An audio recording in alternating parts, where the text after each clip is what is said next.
Oke, Assalamualaikum warahmatullahi wabarakatuh. Selamat siang menjelang sore. Di pertemuan kali ini, saya akan melanjutkan, atau bukan melanjutkan kali ya, memulai, eh saya ganti sinyal, memulai topik bahasan saya berkaitan dengan administrasi bisnis. Nah, ini saya, ya, oke, dikondisikan saja. Di pertemuan kali ini, saya ada beberapa kurang lebih ada belasan slide sepertinya. Wait, wait, wait. Nah, sudah.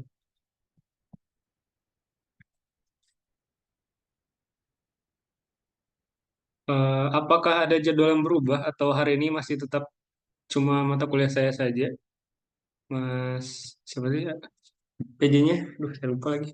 Dena ya, ya. Bisa, Pak, saya. Enggak ada, Pak. Untuk hari Senin kita sudah Ya. fix hanya Pak Rizky saja.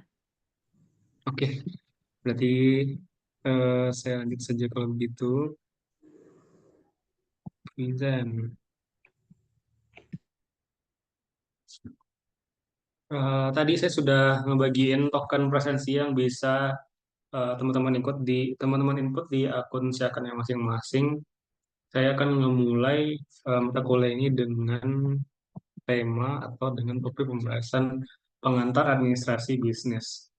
Ketika saya ngebikin slide ini, saya tuh coba ngebagiin dari sisi administrasi dan dari sisi bisnis itu sendiri.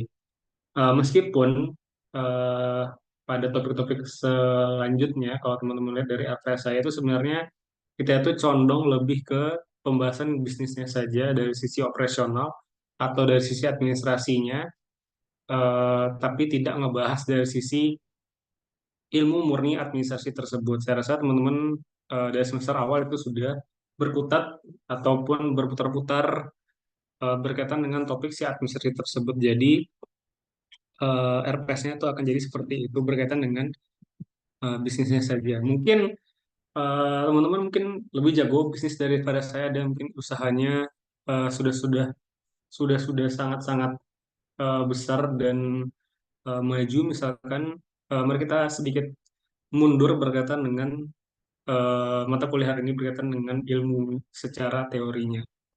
Saya mulai dengan membandingkan atau melawankan antara administrasi dan bisnis terlebih dahulu.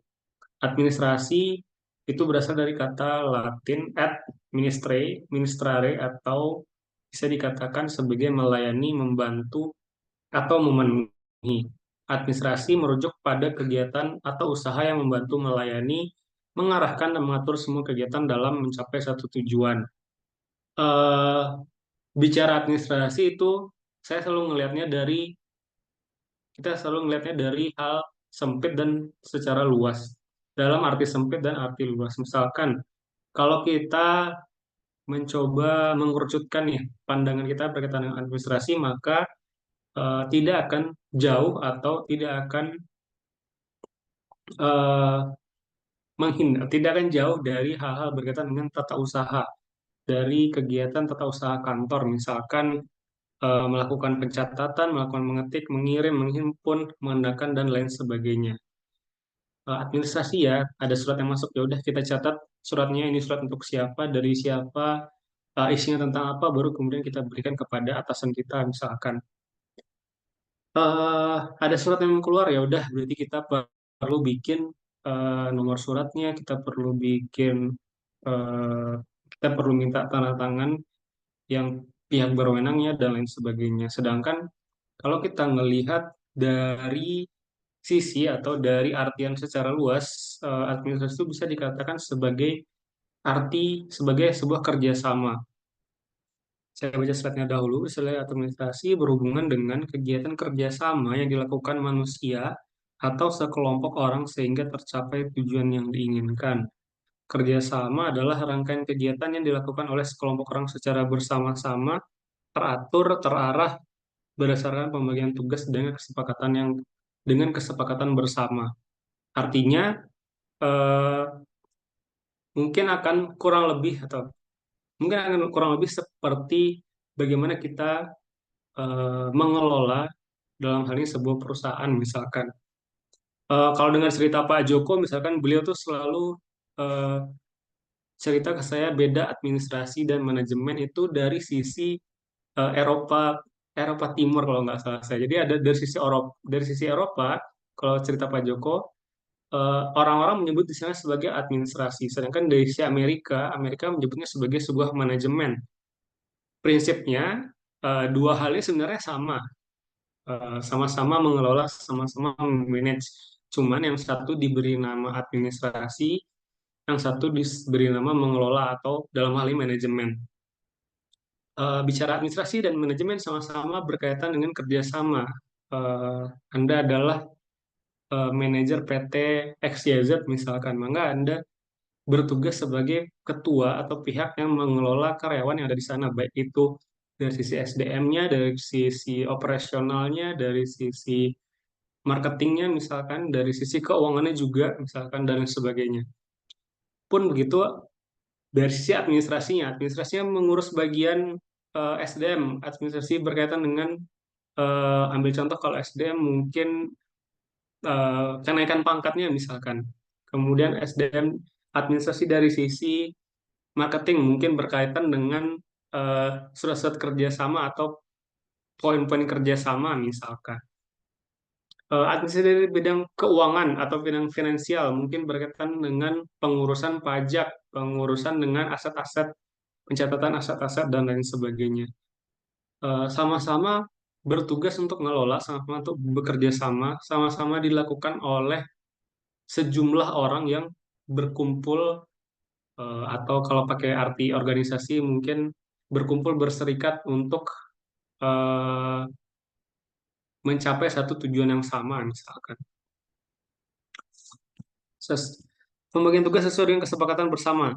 Kayak yang saya bilang tadi, ada divisi X, divisi B, divisi A misalkan punya tanggung jawab dan tugasnya masing-masing. Kalau ngambil pengertian dari beberapa ahli, misalkan J. Walters, administrasi adalah proses perencanaan, pengorganisasian, pengelolaan, penilaian, dan pengendalian suatu usaha. Ini nggak jauh kayak definisi dari fungsi manajemen misalkan.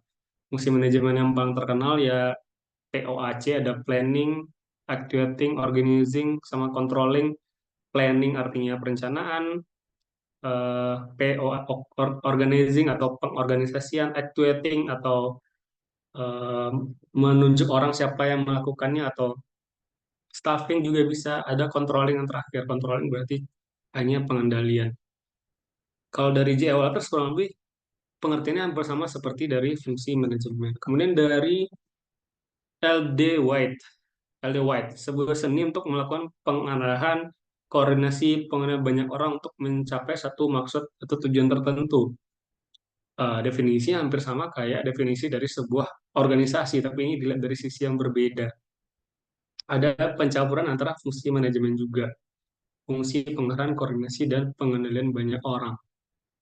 Kemudian dari Sondang Si Agian misalkan, administrasi adalah segala keseluruhan proses kerjasama antara dua manusia atau lebih yang didasarkan dari atas rasionalitas untuk mencapai tujuan yang telah ditentukan sebelumnya. Ada orang yang berkumpul, ada orang yang berkumpul bekerja sama untuk mencapai satu goal yang dicapai. Administrasi juga dapat dirumuskan sebagai pengorganisasian, pengarahan sumber daya manusia, tenaga kerja, materi untuk mencapai tujuan yang dikehendaki. Maka dari itu kita tidak membatasi administrasi ini di dalam kaitannya dengan surat menyurat atau kearsipan atau hal-hal yang serupa sejenis seperti itu. Administrasi adalah sebuah bangunan hubungan yang tertata secara sistematis yang membentuk sebuah jaringan yang saling bekerja sama untuk mencapai tujuan yang telah ditentukan. Sama kayak organisasi, misalkan organisasi dia punya, artinya adalah sekumpulan orang yang bekerja sama untuk menuju atau bergerak ke satu tujuan yang sama juga. Kurang lebih hampir sama seperti administrasi. Pendapat para ahli menunjukkan bahwa administrasi adalah suatu kegiatan proses, terutama mengenai cara-cara sarana untuk mencapai tujuan yang telah ditentukan. Jadi tidak hanya dari sisi surat menyurat, tapi ada orang-orang yang kemudian berkumpul tadi untuk mengejar satu tujuan yang sama. Misalkan kalau di bisnis ya berarti paling tidak ya kita berbicara mengenai keuntungan atau laba yang bisa didapatkan oleh si perusahaan tersebut. Sedangkan kalau ngambil dari kata bisnis, bisnis adalah organisasi yang menyediakan barang dan jasa untuk dijual dengan maksud mendapatkan laba bagi pemilik. Dikatakan bisnis tentu karena dia mencari sebuah laba. Beda cerita kalau misalkan ada suatu instansi atau lembaga yang menyediakan barang dan jasa, tapi mungkin secara cuma-cuma atau secara gratis mungkin dia bagian dari eh, apa ya, bagian dari organisasi bantuan, organisasi amal misalkan, atau bahkan mungkin lembaga lembaga amal misalkan. Poinnya adalah eh, ketika mereka berkumpul untuk mendapatkan laba.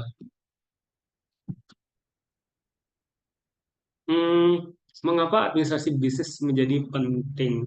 Eh, Aktivitas administrasi bisnis mencakup keseluruhan kegiatan yang terjadi di dalam dunia bisnis dan ekonomi. Artinya balik lagi ketika ambil contoh kayak kemarin ADP pengen ngajak kerja sama mitra. Artinya kan beberapa dosen yang saya tahu Bu Kurnia, eh, Bu Indri misalkan beliau mempersiapkan dokumennya dalam sisi administrasinya, dokumen tanda tangan, dokumen kerjasama, kemudian nanti pihak-pihaknya itu bertemu, kalau misalnya datang kemarin berarti ada dari sisi perwakilannya kah atau dari sisi ketuanya langsung kah yang datang untuk mengadakan kerjasama misalkan. Diharapkan dengan mempelajari administrasi bisnis dihadapkan dapat membantu untuk memahami garis besar dari keseluruhan kegiatan bisnis. Ini saya coba kasih dua alasan mengapa administrasi bisnis menjadi suatu hal yang sangat penting.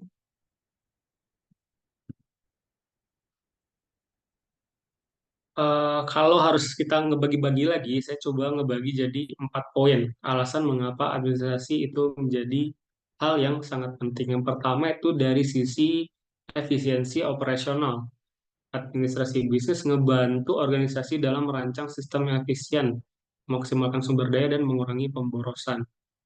Karena tadi ada orang-orang yang bekerja sama tadi, dia mungkin bisa mengontrol, melakukan pengendalian berkaitan dengan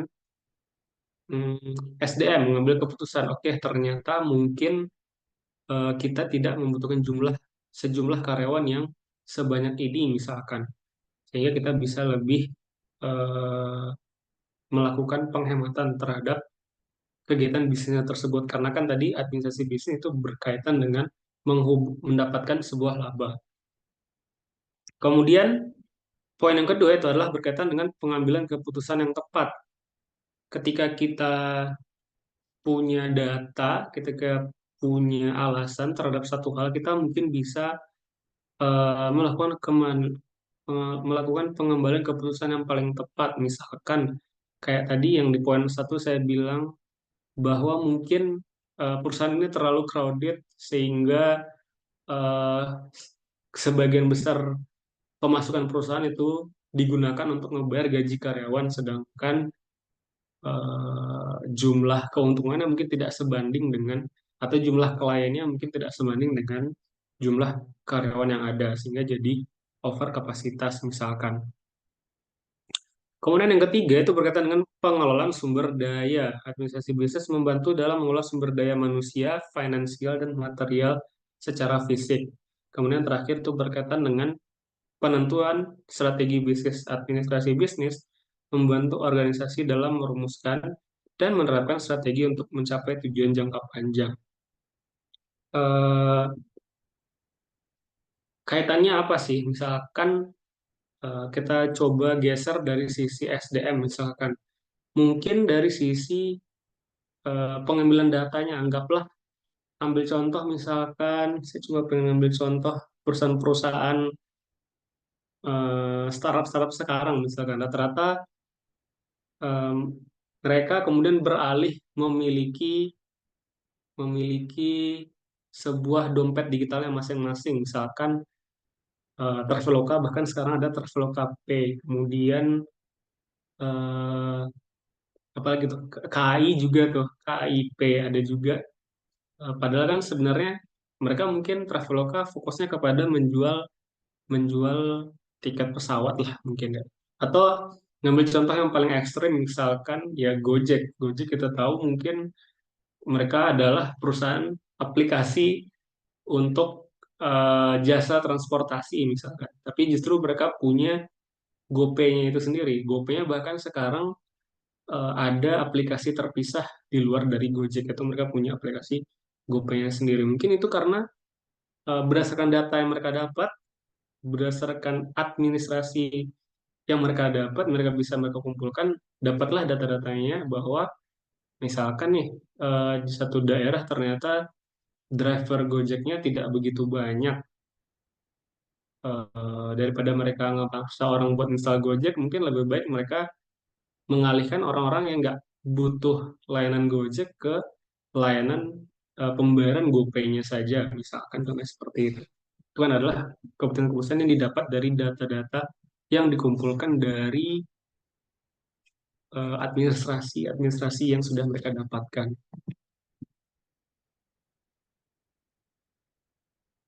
Komponen administrasi bisnis ini saya ambil dari salah satunya mungkin ada sedikit perbedaan, salah satunya dari fungsi-fungsi yang ada dalam administrasi bisnis. Yang pertama itu adalah berkaitan dengan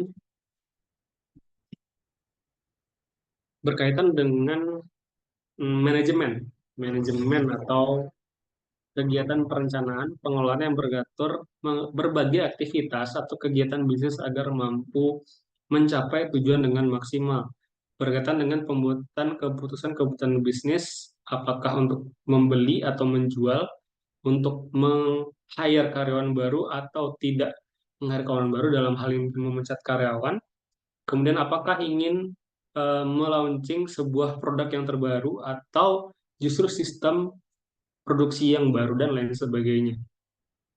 Ini masuk ke dalam komponen dari mengadministrasikan bisnis tersebut. Kemudian, yang kedua itu berkaitan dengan pemasarannya atau berkaitan dengan marketingnya. Komponen yang berkaitan dengan konsumen yakni orang-orang yang ingin membeli produk atau sebuah jasa. Dengan marketing kita bisa mengidentifikasikan apa yang dibutuhkan oleh konsumen, apa yang mereka suka, apa yang mereka inginkan, serta berapa banyak mereka bersedia untuk membayar. eh ada beberapa pendapat misalkan yang bilang bahwa ketika kita pengen menjual suatu produk atau layanan, lempar dulu saja produknya ke pasar, nanti lihat pasar bereaksi seperti apa. Ada juga orang-orang yang tipenya mengumpulkan data terlebih dahulu, misalkan ternyata orang-orang sekarang trennya mungkin apa ya?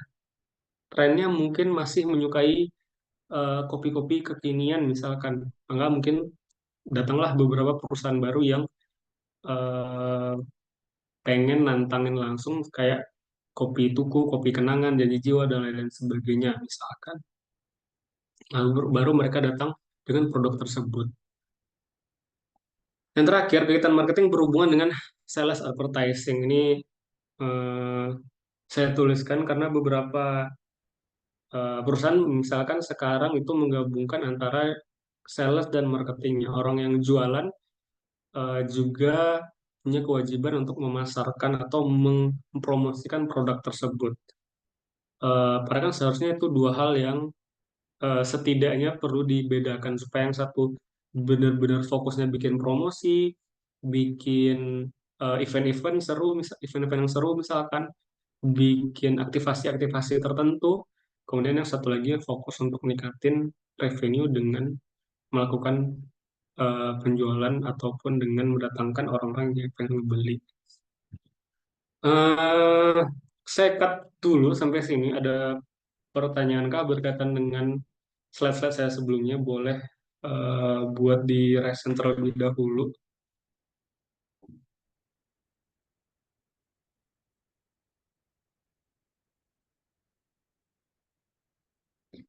Kalau tidak ada, saya akan lanjut. Komponen administrasi yang ketiga itu berkaitan dengan keuangannya, accounting atau finance, accounting dan finance. Di manajemen keuangan pasti nanti kalian akan ngebahas tentang eh, laporan arus kas, laporan pendapatan tetap, laporan atau neraca seimbang, balance sheet dan lain sebagainya. Perlu tentunya ini kalau dari keuangan rata-rata memang pengadministrasiannya kurang lebih seperti ini, memang berkaitan dengan dokumen-dokumen dan surat-suratan dan lain sebagainya.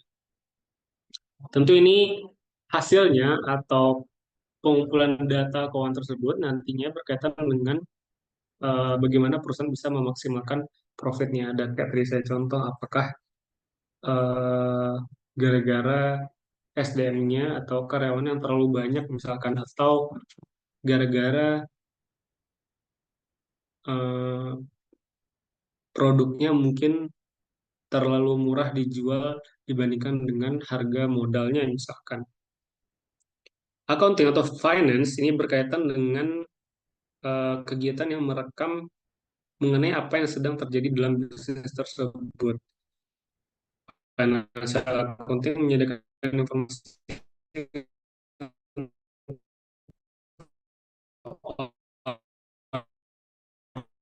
di luar bisnis seperti investor, government atau bankers, manajer akuntan, pajak misalkan, supaya pajaknya bisa seminimal mungkin. Orang-orang tertarik buat datangin keuntungan, buat datangin investor karena terlihat menguntungkan juga ada. Jadi laporan keuangan itu disesuaikan dalam tanda kutip sedemikian rupa. Kalau ambil contoh misalkan beritanya yang agak rame dulu itu waktu Garuda Indonesia punya kasus atau diduga melakukan pemalsuan tahun 2017 atau 2018. Mereka sempat terkena kasus dugaan pelaporan, dugaan penyalahgunaan laporan keuangan kalau saya tidak salah. Balik lagi, ini apakah salah atau tidaknya tentu bisa dibilang sebagai suatu hal yang salah, tapi faktanya memang di lapangan ada yang terjadi seperti hal-hal seperti ini. Manajer akunting berusaha menyediakan informasi kepada internal terkait terkait dengan pengambilan keputusan. Atau mungkin saya ambil contoh kayak kalian di nanti saya rasa nanti juga kurang lebih akan sepertinya sama.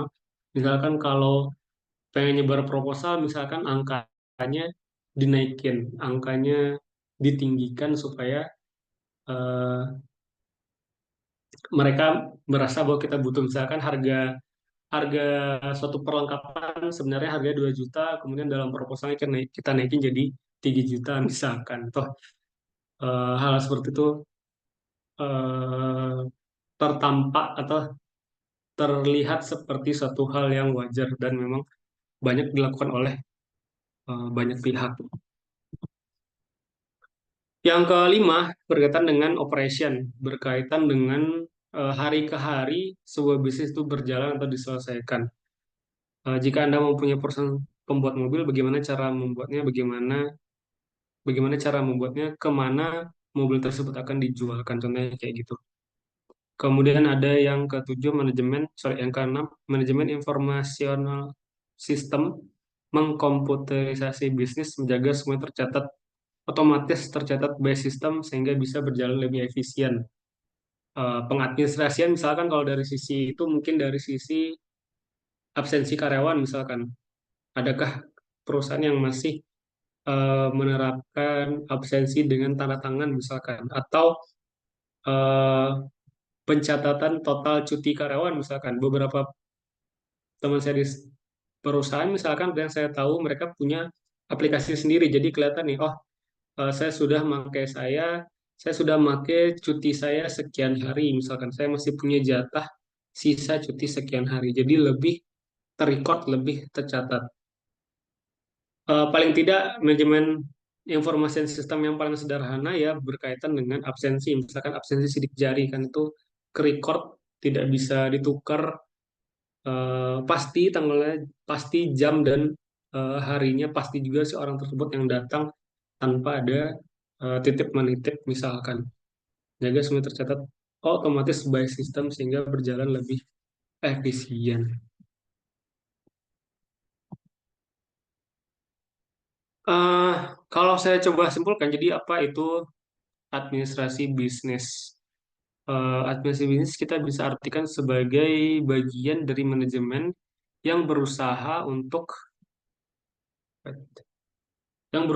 melaksanakan keputusan yang dibuat oleh manajemen puncak untuk mencapai tujuan yang ditentukan. Dalam hal ini, manajemen puncak dalam hal ini mungkin kita lebih familiar dikenal dengan direktur misalkan atau direktur utama. Direktur utama mereka yang akan menjadi perwakilan dari seluruh karyawan yang ada, dari seluruh dewan yang ada. Sebagai perwakilan dewan, direktur utama harus mengkomunikasikan tujuan kepada staf dan tentu saja dalam prosesnya mengatur untuk membagi mereka menjadi serangkaian aktivitas yang dapat dicapai seiring berjalannya waktu. Ini kayak ngebagi tugasnya masing-masing kalau itu seperti apa. Balik lagi ke fungsi-fungsi manajemen si POAC tadi, planning, organizing, actuating, dan controlling. Karena nyinggung-nyinggung manajemen, saya coba eh, masukin apa itu ilmu manajemen itu sendiri. Ada pendapat bahwa administrasi bisnis merupakan bagian dari manajemen. Jadi apa sebenarnya manajemen itu? Ada pendapat yang bilang bahwa setiap prajurit memiliki tongkat komando seorang marsikal di ranselnya dan demikian pula setiap karyawan mungkin bercita-cita untuk menjadi manajer. Orang yang mulai dengan tingkat karir terbawah dari staff misalkan mungkin punya mimpi jadi manajer atau jadi bos di dalam paling tidak di divisinya sendiri. Paling tidak hal ini eh, mereka mulai atau paling tidak di zaman saya dulu saya mulai ngerasa oke saya adalah manajer untuk diri saya sendiri misalkan atau paling tidak saya akan ngejar karir saya di dalam divisi ini untuk jadi manajer di tingkat wilayah misalkan.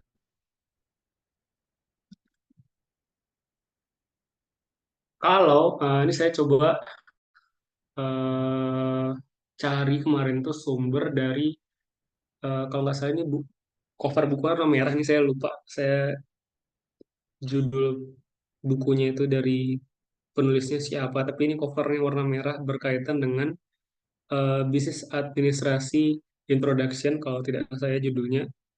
Ini saya screen capture dari bukunya dia bilang bahwa eh, direksi ataupun orang yang mengadministrasikan di perusahaan itu biasanya itu terbagi jadi dua sisi. Ada part-time direksi, ada full-time direksi. Part-time itu, misalkan contoh, kalau dia ngambil contohnya kayak financial advisor, legal advisor, environmental advisor, orang-orang yang bertindak hanya sebagai, bukan hanya ya, bertindak sebagai eh, pemberi saran ya, advisor itu pemberi saran ya. Mereka itu sebenarnya merupakan part-time part-time direksi. Ketika kita berbicara tadi kan ada orang-orang yang berkumpul untuk mencapai satu tujuan yang sama, maka datanglah istilah direksi dalam sebuah perusahaan tersebut. Kemudian ada eksekutif atau full time direksi. Ada managing director, ada marketing manager, ada factory manager. Ini itu bagian-bagian atau divisi-divisi yang ada di perusahaan. Nanti tergantung mereka itu seperti apa. Segala sesuatu yang terjadi dalam sebuah perusahaan dilaksanakan melalui otoritas dewan direksi. Eh, Direksi yang akan memimpin, direksi yang akan mengarahkan beda sama komisaris. Dan komisaris mungkin bukan hanya juga bekerja untuk melakukan pengawasan. Nanti direksi yang akan bekerja di lapangan seperti apa. Tentu nanti mereka akan dibantu oleh staff-staff tadi. Balik lagi, apakah dari sisi marketingnya, apakah dari sisi keuangannya, atau dari sisi operasionalnya, managing director, dan sebagainya. Fungsi-fungsi direksi dalam tugasnya sebagai mengadministrasikan sebuah bisnis itu ada tiga dari sumber ini saya ambil. Yang pertama itu adalah menetapkan kebijakan. Dewan bertanggung jawab untuk menentukan kebijakan perusahaan, memperjelas tujuan perusahaan, dan merumuskan rencana untuk mencapainya. Mereka harus bikin, mungkin kita familiar dengan istilah SOP-nya, misalkan standar operasional prosedur apa saja yang perlu dilakukan oleh seorang staf pemasaran, misalkan. Pembentukan organisasi yang tepat. Dewan harus mendirikan organisasi yang sesuai dengan struktur eksekutif yang layak, termasuk penunjukan eksekutif yang memenuhi syarat untuk mengisi jabatan yang telah dibuat. Ini masuknya dalam fungsi actuating atau fungsi staffing, kadang juga disebut sebagai fungsi staffing. Jadi penunjukan orang-orang yang akan bekerja atau menjadi penanggung jawab untuk satu job desk tertentu. Kemudian terakhir, kepatuhan terhadap persyaratan hukum. Tentu direksi yang harus memastikan bahwa perusahaan itu mengikuti peraturan atau mengikuti hukum yang berlaku di mana mereka bekerja. Misalkan, ambil contoh mungkin berkaitan dengan upah minimum regional, misalkan ya. Berarti kalau mereka nge-hire karyawan, minimal upahnya mengikuti standar upah UMR di wilayah tersebut, misalkan.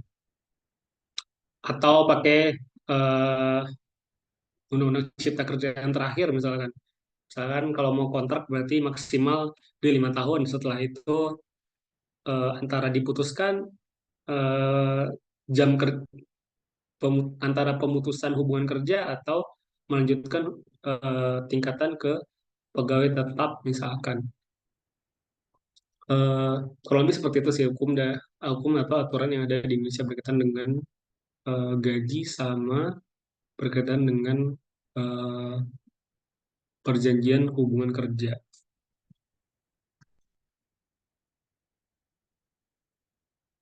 Nah, ini saya masukkan juga nih berkaitan dengan fungsi-fungsi manajemen, karena tadi direksi adalah orang yang ngelola tadi, direksi adalah orang yang mengadministrasikan tadi, maka mau tidak mau atau suka tidak suka mereka akan menerapkan prinsip-prinsip atau fungsi-fungsi dari manajemen. Yang pertama itu berkaitan dengan planning, merencanakan akan bawa di mana, akan bawa ke mana perusahaan tersebut, organizing, kegiatan mengatur atau menyusun pekerjaan. Kalau ini saya pakai leading. Leading merupakan kegiatan mengelola aktivitas orang lain untuk mencapai satu tujuan. Kemudian ada controlling, yaitu melakukan kegiatan pengawasan atau membandingkan dan mengkoreksi prestasi kinerja. Setelah orang-orang nih ngurusin nih, orang-orang ini, saya ada satu lagi sih gambarnya. Setelah orang-orang ini berdiskusi atau mengadministrasikan tadi, perusahaan ini akan dibawa kemana sih? Nanti dari sisi jualan produknya akan masuk di harga berapa, misalkan. Tentu hal ini harus diinformasikan kepada karyawannya, kepada staff-staffnya. Nanti itulah datanglah si chief atau di sini dewan direksinya, dewan pimpinan direksinya yang akan melaksanakan instruksi ke seluruh karyawannya nanti. Balik lagi, apakah instruksinya perlu ada perbaikan, maka datang perbaikan langsung. Set, set, set, set, set. Kembali lagi, ini udah berputar nih di dalam operasional perusahaan. Kemudian kalau ada feedback, kayaknya selalu ada feedback sih dalam dalam setiap prosesnya. Feedback selalu kembali lagi ke tahap sebelumnya, atau balik lagi ke rapat pimpinan direksi tadi. Kenapa ini saya masukin? Karena kalau dari pengertian tadi kan saya ngambilnya pendekatan bahwa administrasi itu adalah sebuah kegiatan atau sekumpulan di mana eh, seseorang atau kita itu mengurus atau mengelola sebuah perusahaan. Maka saya ngerasa perlu untuk memasukkan kurang lebih alur versi yang saya dapatkan kali ini. Tapi ini gambarnya sebenarnya nggak aneh. Orang rapat, progress report disampaikan kepada karyawan diinstruksikan, kemudian ada kontrol, ada feedbacknya seperti apa, balik lagi ke instruction, kemudian berkaitan dengan produk, pelayanannya seperti apa, nanti produk dan pelayanan tersebutlah yang akan dirasakan oleh sisi konsumen. Produk atau output dari produk yang tersebut, baik itu barang dan jasa itu nanti masuk ke review kembali, baik dari situ quality control, baik dari situ budget, baik dari situ marketing. Ini kan fungsi-fungsi yang ada di dalam administrasi bisnis yang di awal tadi. Balik lagi ke dalam sebuah report, apakah perlu feedback, nanti balik lagi di review oleh direksinya kembali. Atau ada, ini mereka ngambil, referensi yang saya ambil ini, mencoba bilang bahwa ada tahap pertama mungkin sebelum dibawa ke rapat pimpinan besar. Eh, Kurang lebih sebenarnya itu adalah topik saya di pertemuan terakhir. Eh, saya seperti lupa menuliskan referensi buku ini dari mana, tapi bukunya itu yang berwarna merah berjudul Administrasi Business Introduction. Sebelum saya akhiri, saya akan melempar sesi tanya jawab terlebih dahulu, boleh, untuk Raisen, untuk topik saya pada pertemuan kali ini.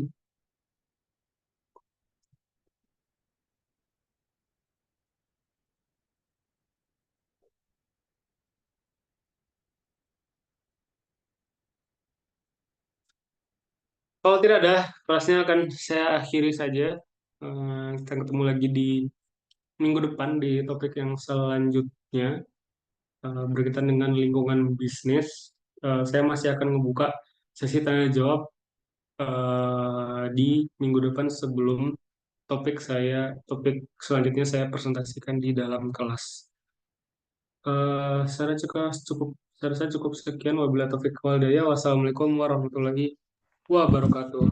Waalaikumsalam. Waalaikumsalam warahmatullahi wabarakatuh. Warahmatullahi Terima kasih, Pak. wabarakatuh. Pak. Terima kasih, Pak. Pak. Hmm, Kenapa tidak ada end meeting ya? Oh, stop recording.